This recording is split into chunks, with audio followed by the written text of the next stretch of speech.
Esta mañana estamos hablando de problemas complejos Así en el tema que nos atañe, la sociedad, la cultura, la educación. Y se encuentra con nosotros dos grandes investigadores, sobre todo apasionados del momento, Artemio Ramírez y Adriana Torres. ¿Cuáles serían los problemas complejos, Adriana? No, pues hay muchos problemas complejos, muchos, y yo diría que todos los que se pueden enfrentar ahorita a la sociedad son complejos, porque tienen muchas variables, tienen muchas aristas, tienen muchas plicas, ¿no? Cuando hablamos de lo complejo y complicado, ¿no?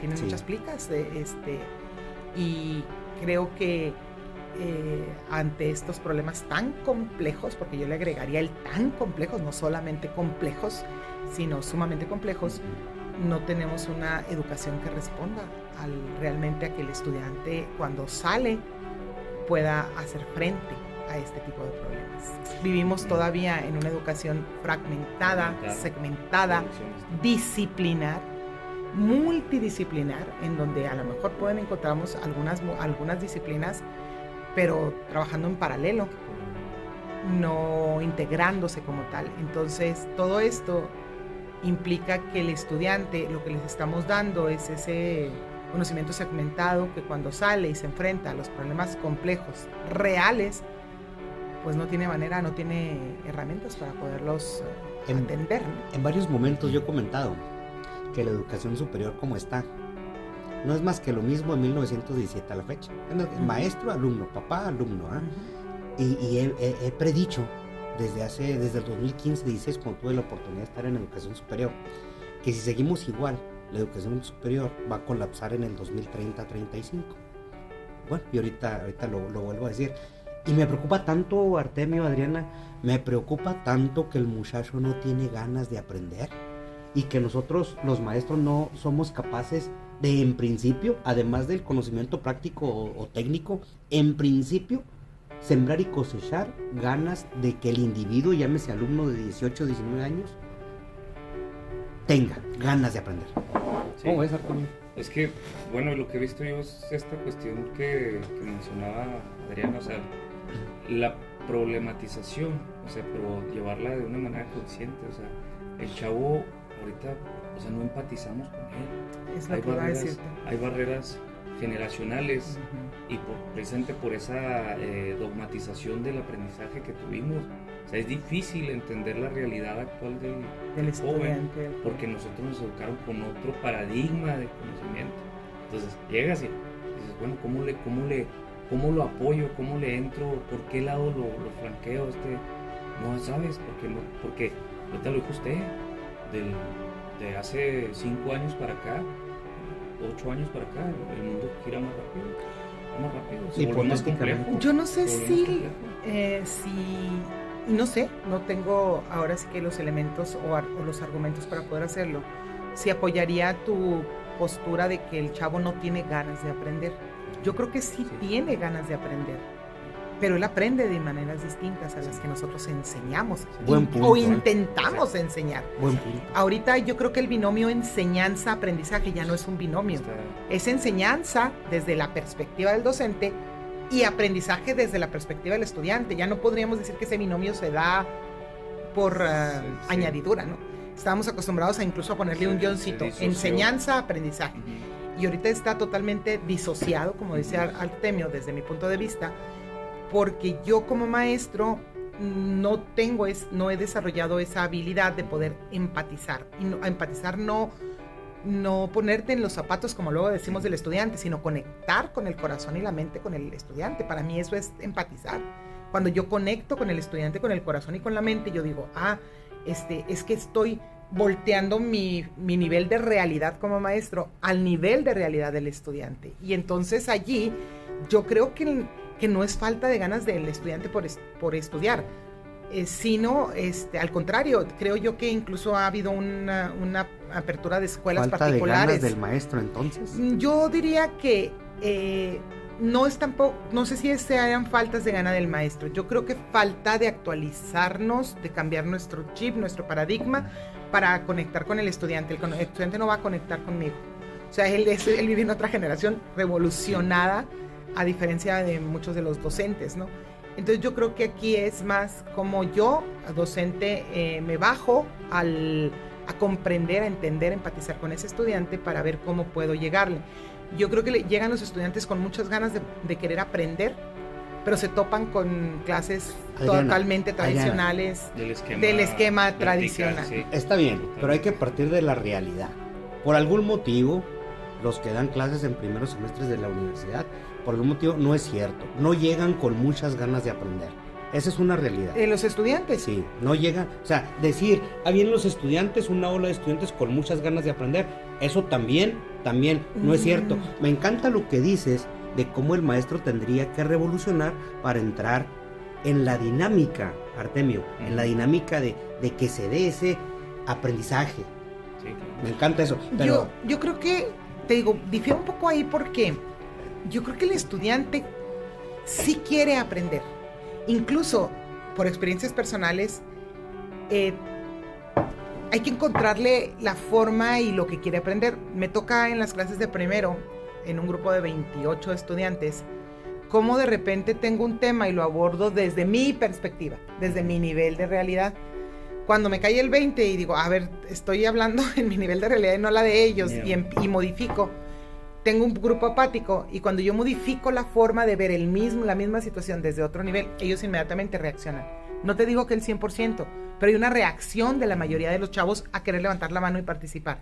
Cuando el tema lo modifiqué desde el sentido en el que para ellos resultó interesante, significativo, importante aprenderlo. Cosechaste ganas en los estudiantes con alguna acción con técnica alguna acción, o didáctica. Exacto. Entonces, bueno, pues estamos hablando yo creo que de lo mismo, ¿no? Para experimentar las ganas del estudiante, tenemos que experimentar y evolucionar como maestros también. Yo creo que sí, y yo voy a decir, y lo voy a decir desde la experiencia y desde el sentido común. Ahora sí que es mi opinión personal y lo quiero dejar claro. Yo creo que nos hemos quedado tan atrás. El mundo va a 200 kilómetros por hora y la educación va como a 70, 80 kilómetros por hora. Mientras el mundo va y los estudiantes y todos los demás van así. Tanto así que ni siquiera hemos logrado hacer una modificación real, auténtica, significativa de los currículos de las escuelas formadoras de formadores, como pueden ser las escuelas normales o cualquier otra particular que forme o la pedagógica nacional. O sea, nos hemos quedado en esta parte donde somos muy lentos para hacer los cambios, sobre todo en educación pública, somos muy lentos para hacer el cambio. Y a veces me toca estar en mesas con las grandes mentes de la educación y siempre algo que ellos dicen es que las cosas hay que discutirlas, hay que dialogarlas, hay que ser... Sí, pero en algún momento tenemos que parar de dialogar y de discutir para tomar acciones, ¿verdad? No se podemos pasar el mundo y la vida discutiendo. Entonces yo creo en esta parte de discuto, hago y me traigo lo que hago para seguir discutiendo. Esa mejora, un poquito haciendo la analogía a cómo funciona la mejora continua en las empresas, ¿no? Y es una analogía, no estoy comparándolo la escuela con una empresa en ese sentido, sino es una analogía.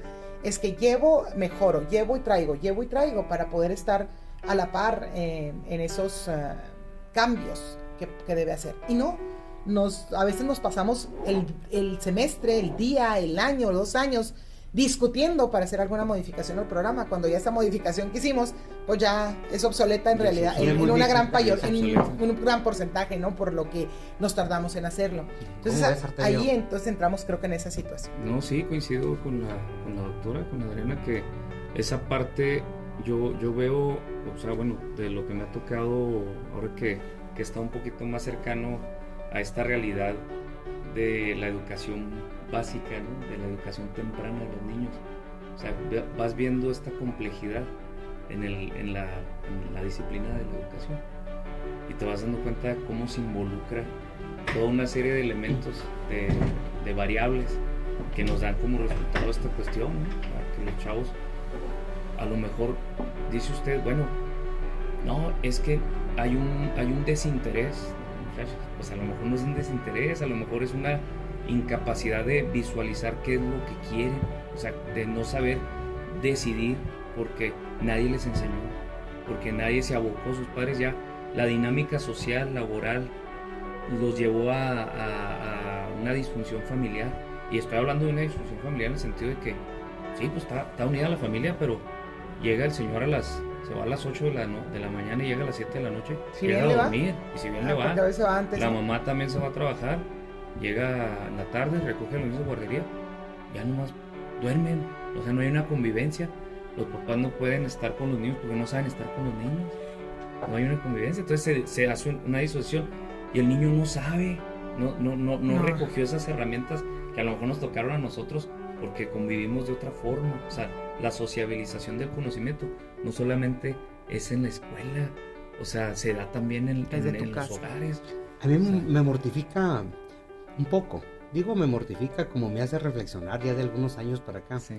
cómo el ser humano a los 18 años tiene la presión de endosarse a una escuela, estudiar una carrera y endosarse unos 4 o 5 años ahí, a esa carrera. Y el programa académico de alrededor de 50 materias, tengo que pasarlas todas para poder tener un cuadrito que se llame título en algo. Ese cuadrito que hace algunas décadas pues era muy interesante para llevarlo a colgar en un gran cuadro en la sala de la casa de tu mamá, ¿no? Eso es lo que se estilaba. Ahorita incluso eso ya no es atractivo. Pero no es atractivo y seguimos con esos mismos programas académicos de 50 materias para tener un cuadrito de que se hizo desde siempre. A lo mejor no en todas las carreras pasa lo que nosotros estamos aquí discutiendo, pero yo creo que el ser humano, y lo tenemos que ver pronto porque si no esto va a colapsar, tiene que ser libre y tiene que ser respetado por los que nos decimos maestros. Y nosotros tendríamos en consecuencia que modificar o morir. Si no evolucionamos para poder ser útiles, interesantes, atractivos, motivadores del espíritu del estudiante, pues entonces yo creo que no tenemos nada que hacer. Hay muchas ocasiones en las que obviamente si haríamos ustedes que son más expertos en un árbol de problemas o en un diagrama de Ishikawa para ver si esto es efecto, es causa o dónde está el asunto, pues diríamos que el hecho de que el estudiante llegue con todos, muchas veces con muchos problemas o con muchas situaciones, pues no es algo que dependa del maestro. Y yo estoy consciente, pero yo creo que lo que nosotros debemos hacer es lo que está bajo nuestro control, Sí. bajo el control del maestro. Y creo, bajo el control del maestro están muchas cosas todavía, que son el trabajo que tú haces como docente, en tu visualización de cómo va a ser tu docencia. Porque lo demás sí puedo hacer cosas, sí puedo, pero no es tan directamente, estoy limitada en ese control que tengo sobre el estudiante. También creo que no puedo decir que el 100% de los estudiantes lleguen con ganas de estudiar, pero tampoco creo que todos los estudiantes o un porcentaje menor llegue sin ganas de estudiar. Yo creo que llegan con ganas de estudiar en una mayoría, habrá ese porcentaje que no quiera o que llegue forzado o que simple y sencillamente, pero es incluso esa minoría que no tiene ganas de estudiar es la deserción natural. Sabes que al siguiente semestre se van a ir porque no fue de su interés, no estaban motivados, exacto, y se van quedando aquellos, pero esos son aquellos que te quedan para que tú como maestro puedas hacer tu parte. No es el maestro el responsable total de lo que pasa, pero tiene muchas cosas dentro de su cancha. Oye, y es ahí donde deberíamos de trabajar. Me quedo con eso y se me hace bien interesante. Esta es mi cancha donde sí puedo actuar e impactar. Tu área de influencia. Porque efectivamente, Adrián Artemio, el gobierno está, pues perdón, pero está desinteresado. El gobierno, el Estado debería también de hacer su parte. Sí. Y su parte no es nada más pagar, no es nada más construir un salón, es implementar una filosofía real, actual, de enseñanza, para que el fenómeno de enseñanza-aprendizaje se dé. Y bueno, y vemos algo que tampoco, sin querer ser más papistas que el Papa, pues sabemos que una de las grandes dificultades de la educación es que la educación está ligada a la política. Y mientras esta educación sabemos que siempre hay una liga de la educación a la política en todos lados, ¿no? Cuestiones ideológicas, pero creo que hay países que son quizás un menor porcentaje, que hay más independencia de esa parte de la educación para poder formar esa libertad, para poder ayudar a desarrollar esas mentes críticas, pensantes, que puedan tomar decisiones al final de cuentas de su propio país, ¿no? Y aquí, bueno, yo hago una reflexión cuando yo quiero ir a decirle al maestro de media superior qué está pasando con los estudiantes que nos está enviando, pues nada más entraría a una preparatoria estatal donde el maestro se enfrenta a 52, 53 estudiantes en un espacio en donde básicamente si tú vas a decir que es un hacinamiento. Ajá. Entonces, ¿qué recibes tú como universidad? Pues es el insumo que entra a tu proceso, ¿no? Sí. En la parte de eso. Y no estoy hablando solamente de preparatorias estatales, estoy hablando también de los colegios de bachilleres o de algunas otras entidades donde los grupos son de 45, 50 estudiantes en quinto semestre, porque en primero entran cerca de 60, ¿no? Entonces, ¿cómo queremos que el ambiente importa? Por supuesto, el ambiente de aprendizaje es fundamental para el estudiante. Y cuando estoy hablando de ambiente, no hablo solo del ambiente físico, hablo del ambiente emocional. Entonces, ¿cómo puedes dar calidad como maestro a las condiciones en las que tienes las aulas, ¿no? Sobre todo en esta parte de la secundaria y la preparatoria, sí, que es donde ves más este problema, ¿no? No, y sobre todo cuando se da este cambio, no solamente en la cuestión educativa, sino fisiológicamente en los estudiantes, o sea, su cerebro, su bioquímica cambia, ¿no? O sea, totalmente. Y lo que dice Adriana es eso, que se nos olvida a veces, como dice Morano, que somos seres sentipensantes, ¿no?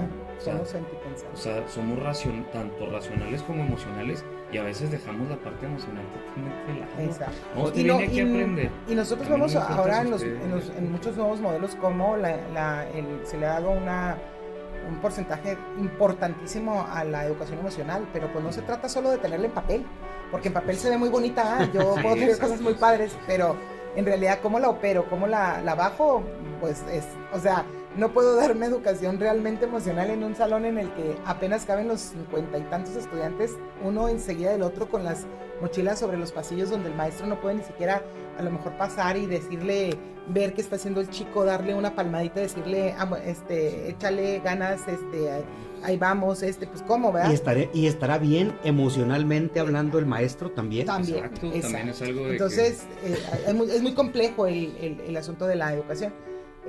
Yo cerraría o concluiría con que no puedo componer el mundo completamente, no tengo una varita mágica, pero sí puedo componer mi mundo, que eso para mí es importante.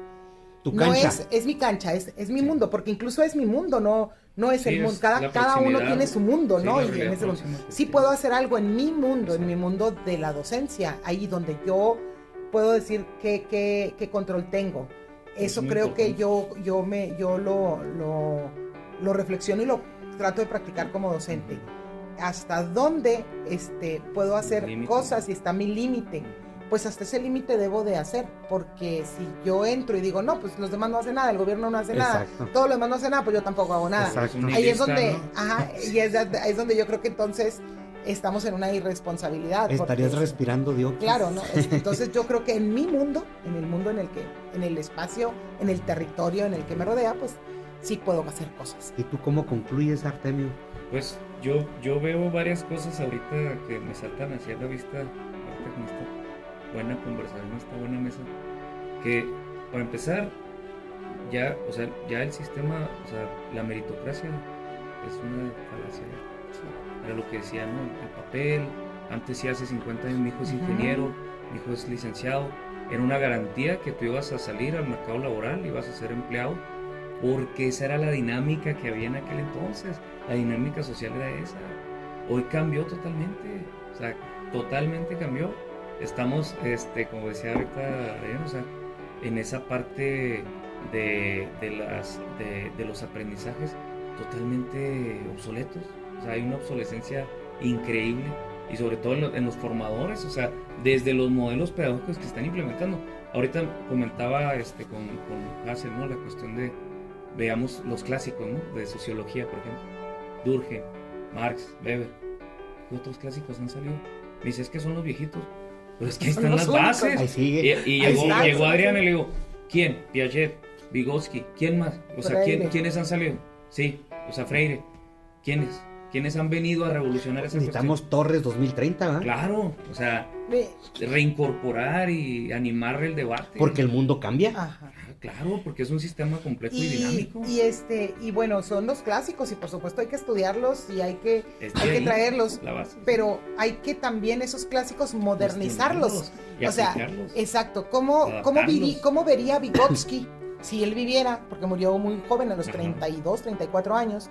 ¿Cómo Vygotsky vería en este momento su teoría del constructivismo o del constructivismo social?